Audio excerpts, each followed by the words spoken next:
você da TV Parlamento Nordeste, meu abraço. Estamos chegando a partir de agora para mais um boletim de notícias e o acompanhamento dos senadores e deputados federais do Nordeste aqui no Congresso Nacional. E a gente começa com os destaques do jornalismo da TV Parlamento com Fernanda Martinelli. Alô, Fernanda! Olá, Napoleão. Olá a todos os nossos internautas que estão acessando o parlamentonordeste.com.br e acompanhando todas as notícias do que acontece nos bastidores de Brasília. No programa de hoje, nós vamos conversar com dois parlamentares do PT. Primeiro, a senadora Fátima Bezerra, que representa a sigla pelo Rio Grande do Norte. Também vamos conversar com o deputado Caetano, do PT da Bahia. E vamos falar de dois assuntos de muito interesse dos cidadãos brasileiros e nordestinos. O primeiro é a regulamentação da profissão das domésticas, que foi aprovado no plenário da Câmara. E vamos falar também sobre a luta pela criação da Zona Franca do Semiárido. Isso e muito mais daqui a pouquinho. Estão aí os principais destaques que a Fernanda Martinelli trouxe para a gente, que nós vamos transformar em notícia para você. E a TV Parlamento foi conversar com a senadora Fátima Bezerra, do PT do Rio Grande do Norte. Ela conversa conosco inicialmente. Falamos da ação do governo federal e também do governo do estado em relação às rebeliões em presídios naquele estado e também a ação criminosa a partir dos presídios que tem acontecido nas ruas de Natal. Veja o que disse a senadora à nossa reportagem. Não, foi um dia muito difícil, viu? Muito difícil, rebeliões, enfim, tudo isso comandado, né, pelo chamado PCC, né? Rebeliões nas prisões, em todo o Rio Grande do Norte, ameaças, mas o fato é que o governador foi ágil, né? Tomou providências, fez contato com o Ministério da Justiça. Eu já me encontrava aqui em Brasília desde a segunda-feira e, portanto, fui ao Ministério da Justiça, falei com o ministro José Eduardo Cardoso, de pronto, reforçando o pedido que o governador já tinha feito de ações do governo federal para ajudar a enfrentar exatamente esse quadro de gravidade. O governo federal também foi ágil, né? Determinou um efetivo da Força Nacional de Segurança Pública lá para o Rio Grande do Norte. A força já está lá, um efetivo inicialmente de 200 militares. A secretária nacional de Segurança Pública, doutora Regina Mick, nesta quinta-feira também estará no Rio Grande do Norte. E agora o empenho cada vez maior do governo do estado, do governo federal, né, do Poder Legislativo, do Poder Judiciário, das demais instituições da sociedade civil, todos irmanados, né, para que a paz e a tranquilidade, né, seja restabelecida. E essa realidade, senadora, não é só do Rio Grande do Norte, mas de certa forma é um problema hoje de todo o país. Sem dúvida, sem dúvida. O sistema prisional, né, no Brasil faliu há muito tempo. Esse problema não é de hoje, já vem de muito tempo. E o Rio Grande do Norte, infelizmente, não é diferente, né? O fato é que, de repente, agora a situação explodiu, né, com toda essa gravidade. Mas, repito, né, tanto o governo estadual como o governo federal estão tomando as devidas medidas. É hora da população, né, ficar atenta, vigilante, mas, né, de ter calma, porque as medidas estão em curso e, graças a Deus, o quadro já não é mais de maneira nenhuma de gravidade como foi o que se verificou na segunda-feira. Mas preciso, né, estar muito atento, muito vigilante, e o governo está. Entre os temas da sua luta, quando era deputada e agora senadora, está a educação. Como é que está exatamente essa luta, senadora? Olha, o desafio agora é realizar as metas do novo Plano Nacional de Educação. E esse desafio se torna ainda maior na medida em que a presidenta Dilma, no seu segundo mandato, elenca como tema principal do seu governo Brasil Pátria Educadora. E fazer com que esse Brasil se torne de fato uma pátria educadora significa a gente realizar as metas do novo Plano Nacional de Educação, que passam desde a questão da universalização e ampliação do atendimento escolar da creche até a pós-graduação, ou seja, Nós precisamos realizar as metas do PNE no que diz respeito a levar mais creches para as cidades, levar mais educação em tempo integral, levar mais escolas técnicas para o Rio Grande do Norte, para Paraíba, para o Nordeste, para o Brasil, levar mais ensino superior.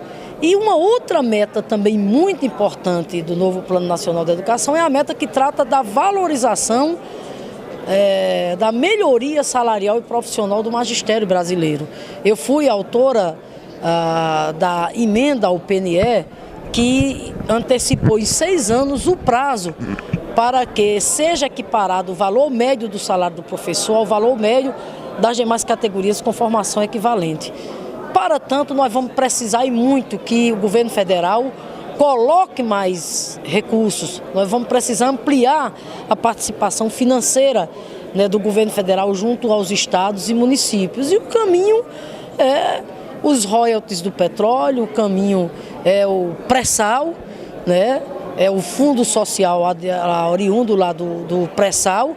Essa riqueza que nós queremos que permaneça sob o controle, está entendendo, do Estado brasileiro. Então, né, nós temos aí agora, aqui no Senado, né, reiterado o nosso compromisso de dar continuidade à luta em defesa da educação, tendo como foco exatamente realizar as metas do novo Plano Nacional de Educação. Reforma política e o fim do financiamento privado de campanha que a senhora tem lutado tanto, senadora.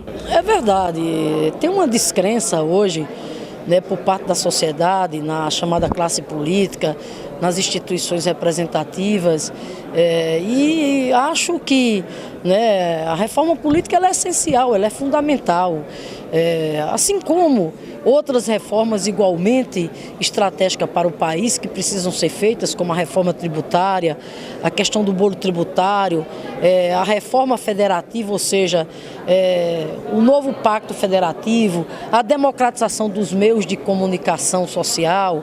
Mas nenhuma dessas reformas avançará, nenhuma dessas reformas será feita se a gente não fizer a reforma mãe, que é a reforma política. E a reforma política ela tem que vir, a meu ver, sintonizada com aquilo que o mundo e o Brasil quer, com aquilo que a sociedade quer. A sociedade quer mais ética na política, a sociedade quer mais democracia, a sociedade quer mais mecanismos de combate à corrupção, a sociedade quer que seja assegurada a ela mais espaços de participação nas decisões políticas. Portanto, para que a gente avance numa reforma com este conteúdo, eu entendo que é fundamental alterar o modelo de financiamento existente, proibindo definitivamente o financiamento empresarial a partidos e campanhas. Porque o financiamento empresarial a partidos e campanhas, ele se revelou, primeiro, né, como um grande fomentador, né, dos escândalos, um grande alimentador da corrupção política eleitoral, na medida em que é o financiamento empresarial que alimenta a força do poder econômico nas eleições, sem contar que ele distorce, ele torna essas eleições cada vez mais desigual, menos transparente. Então eu não perco nem a fé, nem a esperança, nem a capacidade de acreditar e de lutar junto com a maioria da sociedade brasileira, que possamos sair daqui com uma reforma política que avance e não uma reforma política que signifique retrocesso. Por exemplo, aprovar a proposta de emenda à Constituição 352 que está tramitando na Câmara dos Deputados, que tem como objetivo constitucionalizar o financiamento empresarial de campanhas, se isso for aprovado, eu considero uma contra-reforma. Isso é um retrocesso.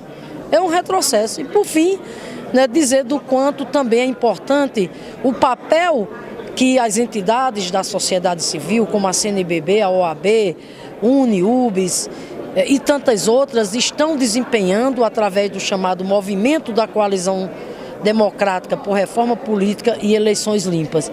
Esse movimento é muito saudável, esse movimento é muito bom, esse movimento teve um papel fundamental lá atrás, quando da aprovação da lei da ficha limpa. E nós temos esperança que esse movimento vai contagiar a sociedade brasileira para que, repito, daqui do Congresso saia uma reforma política para valer, que avance, e não uma reforma política que retroceda. Tá aí, portanto, a senadora Fátima Bezerra, do Rio Grande do Norte, do PT, conversando conosco aqui na TV Parlamento Nordeste. E a Câmara aprovou na última semana a regulamentação da profissão das domésticas em todo o país. A reportagem da TV Parlamento acompanhou e a gente traz em detalhes. A Câmara dos Deputados aprovou uma lei que regulamenta a profissão de empregada doméstica. O deputado Cícero Almeida falou sobre essa aprovação.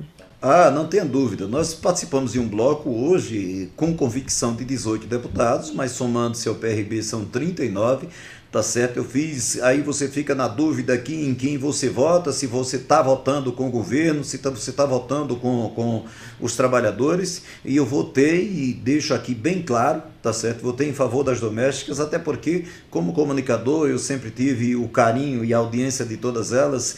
Como ser humano, como profissional e como político tive também e continuo tendo, entendeu? E são merecedoras de tudo que aconteceu durante esses últimos meses para cá, tá? Desde o reconhecimento através do Congresso e a partir daí agora nós consolidamos, graças a Deus, os direitos e os deveres que nós temos que ter para com essas domésticas. Então fiquei feliz e a minha saudação a todas, que na ausência do pai e da mãe, elas nos substituem não à altura, com o amor de pai e mãe, mas com a responsabilidade e são merecedoras sim. Tá aí, portanto, esse tema da regulamentação das domésticas, importantíssimo, que vem sendo tratado no Congresso Nacional. E quem conversa agora é o ex-prefeito, quem conversa conosco é o ex-prefeito lá do estado da Bahia, de uma das mais importantes cidades da Bahia, do polo petroquímico, na Grande Salvador, de Camaçari, o ex-prefeito Caetano, hoje deputado federal pelo Partido dos Trabalhadores,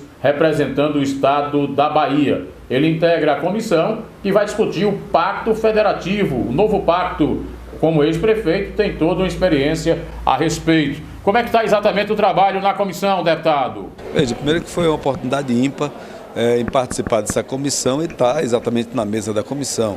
Eu acho que foi acertado quando essa casa colocou essa comissão, instituiu essa comissão para que nós pudéssemos discutir o novo Pacto Federativo. Os municípios brasileiros precisam urgentemente de uma reforma tributária.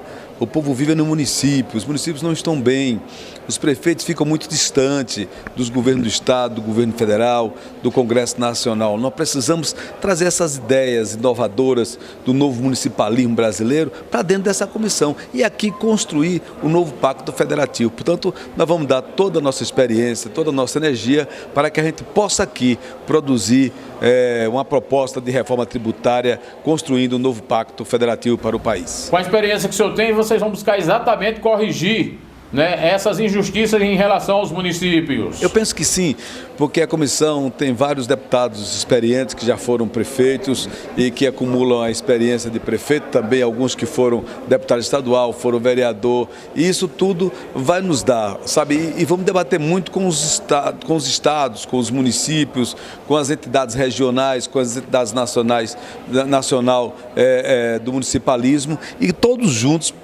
vamos ter a oportunidade de construir nessa comissão e condensar nessa comissão um pacto federativo e, obviamente, os projetos de lei que atendam os interesses dos municípios, das cidades, dos territórios, porque eu aposto muito no desenvolvimento local e vou trazer isso aqui para dentro para que a gente possa chegar até lá. Existem cidades como a que o senhor comandou, como Camaçari, que tem uma potencialidade, Campos no Rio e tantas outras, mas a grande maioria depende mesmo do FPM, deputado. Eu costumo dizer, disse hoje de manhã, na que foi instalada a comissão, que eu nasci na roça, num município pequeno, lá no interior da Bahia, na região de Irecê. E depois fui estudar em Salvador e Deus me deu a oportunidade e o povo de dirigir um município grande, um município que tem o maior polo industrial misto da América Latina, que é o município de Camaçari. E aprendi muita coisa, eu conheço a realidade do município pequeno e conheço a realidade do município médio, do município grande. Portanto, nós vamos dar uma grande contribuição aqui nessa comissão. Está aí, portanto, os detalhes, as informações com o deputado do PT da Bahia, deputado Caetano, que conversou conosco aqui na TV Parlamento Nordeste. E a comissão externa, que trata exatamente da Zona Franca do semiárido, está buscando cada vez mais aperfeiçoar. O deputado Gonzaga Patriota tem lutado por esse tema. Ele é do PSB de Pernambuco. A reportagem foi buscar detalhes. Veja. O objetivo dos parlamentares é criar no Nordeste, no semiárido, uma zona de livre comércio. Quem conversou com a nossa equipe foi o autor da proposta, deputado Gonzaga Patriota, do PSB de Pernambuco. Eu sou o relator dessa matéria, o relatório já está pronto, é uma zona franca diferente da Zona Franca de Manaus, que ficou na capital do Amazonas, uma zona franca que tem um arco de 250 quilômetros, pega 4 estados, inclusive um pouquinho da Bahia, Pernambuco, Piauí, Ceará, Rio Grande do Norte, aliás, 5 estados, e a gente espera que essa zona franca ela possa, de uma vez por todas, resolver o problema do Nordeste. É uma região de muitas pessoas trabalhadoras, uma região de terras férteis, mas a região que falta exatamente essa integração. Eu fui o autor do projeto de lei 1125 de 88, se transformou na lei 9030, sancionada por Fernando Henrique Cardoso. É a Transnordestina. Já vai chegando em Recife, no Porto de Suape, vai chegando no Porto de Pecém, em Fortaleza, ela vai para o Porto de Alagoinhas, na Bahia, e isto, com a Zona Franca, a gente vai ter uma grande região, que é essa região do semiárido, inclusive pegando uma parte aqui de Minas Gerais e do Espírito Santo. E com os detalhes dessa matéria, a gente chega ao final da edição de hoje da TV Parlamento Nordeste. Obrigado a você, estou indo embora e não esqueça, é possível subir na vida falando a verdade. Só o poder de Deus é grande e é pelos humildes que ele é honrado. Permaneça aqui, parlamentonordeste.com.br.